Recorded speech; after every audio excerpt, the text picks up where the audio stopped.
Find functional hilarity at the Biffa Emporium. Now, I know I tried to do a live watch-along of this episode, but it was so good it deserves a proper review. Is it me, though, or did they have too many commercials in this Joker? I know y'all trying to get people to do that FX Plus, but they gonna have to come to an agreement with cable and figure something the fuck out. Cause cable's like $200 a damn month, and now every network wanna have on 800 more commercials, and then start begging for money on their private little networks. I'm sick of it. So the episode opens with Cordelia waking up and the Robichaux school has been bombed the hell out of. She ain't got no powers and she gets attacked by zombies and sees a ghastly demonic figure looking down on her. It was all a dream and she wake up in the Warlock's Coven. But Cordelia real happy to see Queenie and Madison. So Cordelia say, look y'all, I have gazed into the future and trouble's coming from a distance. I saw a man who wasn't a man with a white face and a red eye. So in 2 weeks' time at the rise of the blood moon from Roanoke, you gonna take the test of the 7 wonders. However, the red-headed heifer ain't here for the alpha. She is pissed. How you gonna let this man take the test? She says, honey, you didn't see what I see. We are talking about the real end of the world here. And I don't want it to be my fault because I wasn't gonna let somebody take their test because they got a wahoo rather than a weehee. However, Myrtle Snow says, look, we got a heifer right here, bringing shit back to life, reversing injuries. Come on, delay the test. Let's wait and see if another Delia blossoms. Cordelia says, nah, heifer, nah, I'm fading and I'm fading fast. Mallory knock on the door and is like, hey, there's a heifer downstairs for you, and it's Coco. And she lets us know she has the power to sense gluten, so they putting her ass in the school. And that's where her and Mallory meet up. Meanwhile, across town, we've got a Warlock blessing before the 7 wonders. I love this Warlock high sissy court. So everybody enjoying the ceremony, but Cheyenne get a flash of the real Michael Langdon. And he's like, oh shit.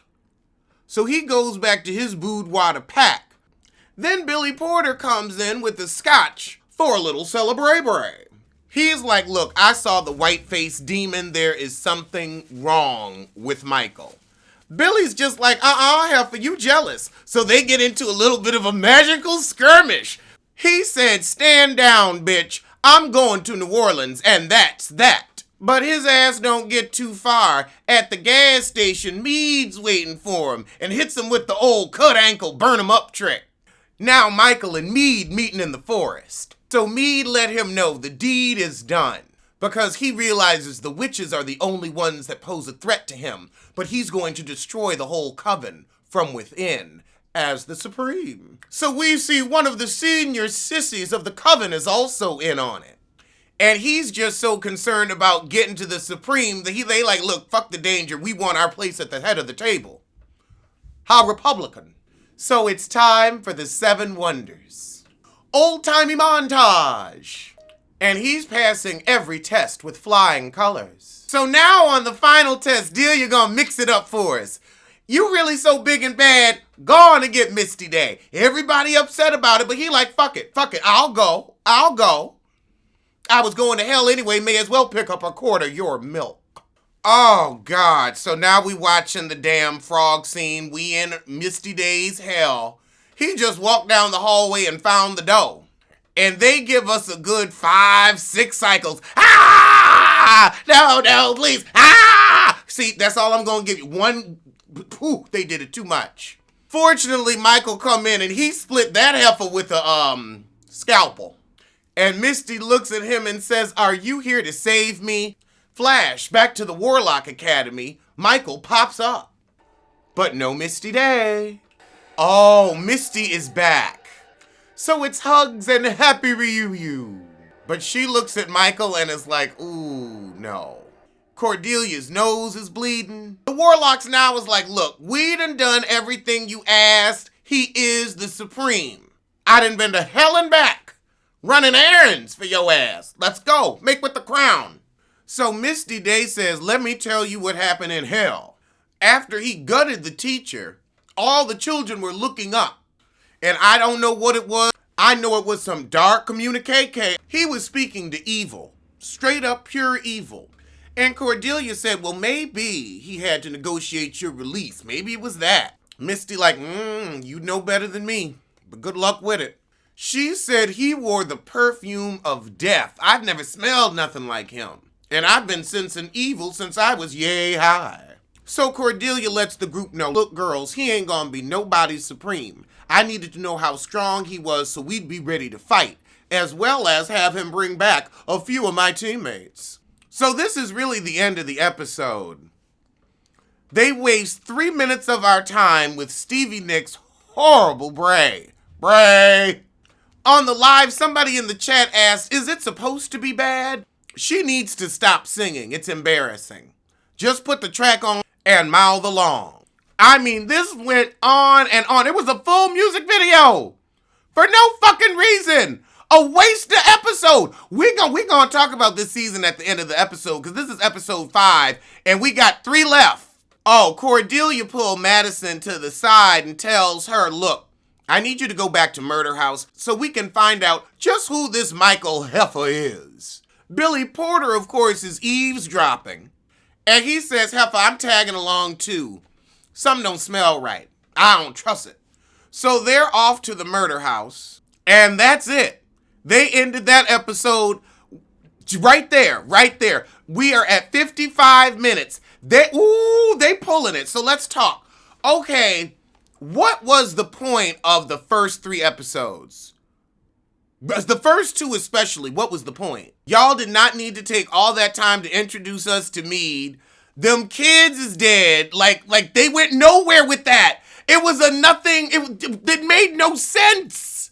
Now next week looks good, but that first episode, it's like from another series. It doesn't make any sense. None of those people are even around anymore, except for Mallory and the other witch. And again, we did not need all that little backstory for them. For 2 characters.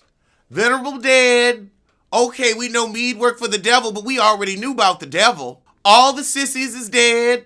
I can't. Those first 2, honestly, for me, first 3, I was fully fuckless.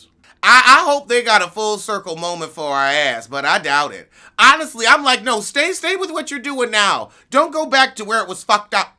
So what do we think is going to happen in the next 3 episodes? Do you think they will stop Michael and stop the conception? Because I think that's the only way to stop things is to stop the conception. Or do you think the world will have just ended?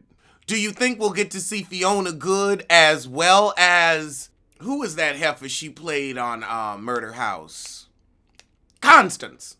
Because we know we're going to see Constance next week. And they're going to try to talk to the ghost of the house and find Michael's pappy. And Michael's mammy. They're going to have to do that shit real freaking fast. Y'all got 3 weeks to go. I can't believe there's 8 episodes. This is some insecure shit. Okay, so let's check out this Pet Cemetery trailer I've been hearing so much about. So we got a family moving into the suburbs out of Boston.